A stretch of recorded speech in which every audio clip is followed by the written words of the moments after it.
Hello everyone, welcome to my channel.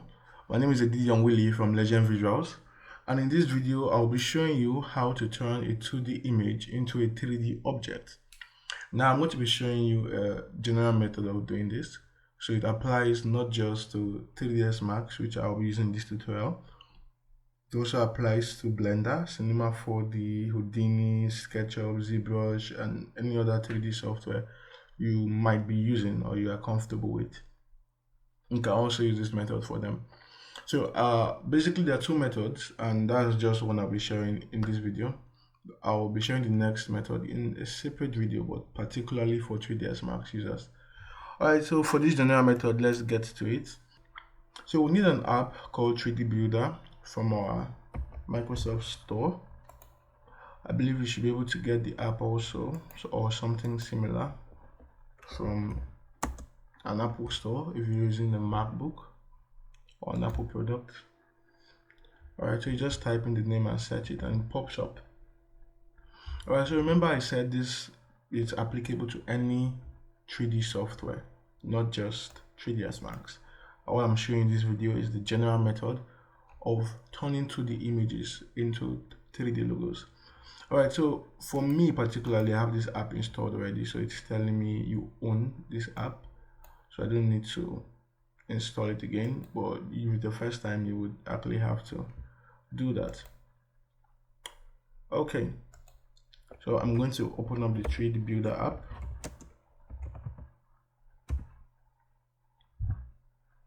And I'm going to create a new scene. Okay, so this is the environment, this is the platform. So what I'm going to do is I'm going to import the image I want to turn into a 3D object into this scene. There are two ways of doing that. You could click on Insert, Add, then Load Image, and you could pick any image you want to use it to make use of. Although I don't use this method actually. What I do is I simply drop the image I want to use into the platform. Okay, so let's use a social media image. Go with Twitter because it's distinct and we'll be able to see it. So good. Once we drop the image in the background or in the platform, you see automatically it converts the 2D image into a 3D image. However, it has settings for this. You have this new panel that appears up here that gives you control over the image. So there are 4 settings actually: contour, height map, edge, and stamp. You can go through, for any image you drop into this platform, you can go through these 4 images to get what you want or what you have in mind. And you control the degree of change it gives to the object with levels,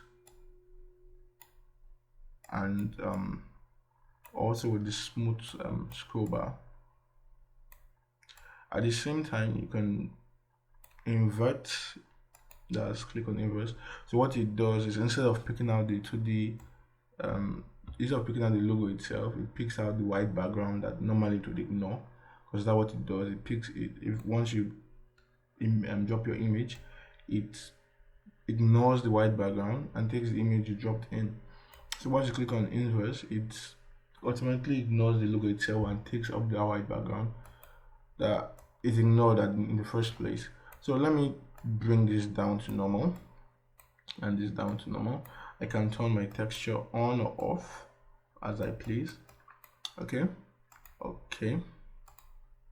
so let's have this. Let's see height map. Let's just play with it around a little. So you can play around with these settings till you see what you like. Let me increase this a bit till you get what you want. Let me make it a bit smooth. Yeah, like that. Okay, let's try edge. Alright, so basically what I'm doing is I'm going to export this file out from here into 3ds Max. This is also very nice. I'm going to export this file out from here into 3ds Max to get what I want. But it's very nice. This is very nice. So I can always, in all these categories, I can always click inverse and it will do the opposite of what it had done. But from everything I've seen, I think I'm very much okay. with contour. Yeah, it gives me that nice bird feeling. Once I'm okay with the 3D object that has just been created, I click on import image, and here I have the image imported into the platform. So what I want to do is I want to export this image. I want to save, which is more like an export in this case. Let me call it rates. I have no idea why. So I can save it in different formats. This is what makes it a general method that can be applicable to different softwares. Softwares like Blender are very much compatible with GLTF, and Blender should also be compatible with OBJ. Frankly, a lot of 3D softwares are compatible with OBJ, just like Zbrush and Cinema 4D. And Zbrush and Cinema 4D should also be okay or compatible with the STL format, including Sketchup. Sketchup is very much compatible with the STL format, and I'm not really sure which software is compatible with the GLB, but Houdini should be also compatible with the GLTF. Alright, so for this particular tutorial, since I'm using 3ds Max, STL format and OBJ are very much compatible with 3ds Max, but I'm going to go with OBJ for this particular tutorial. Okay, so I saved it as rate. I'm going to click on save.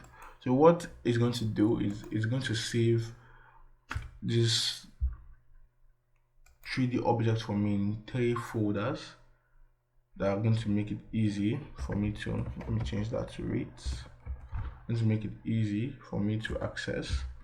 Clicked on enter. Alright, so I can close 3D builder now.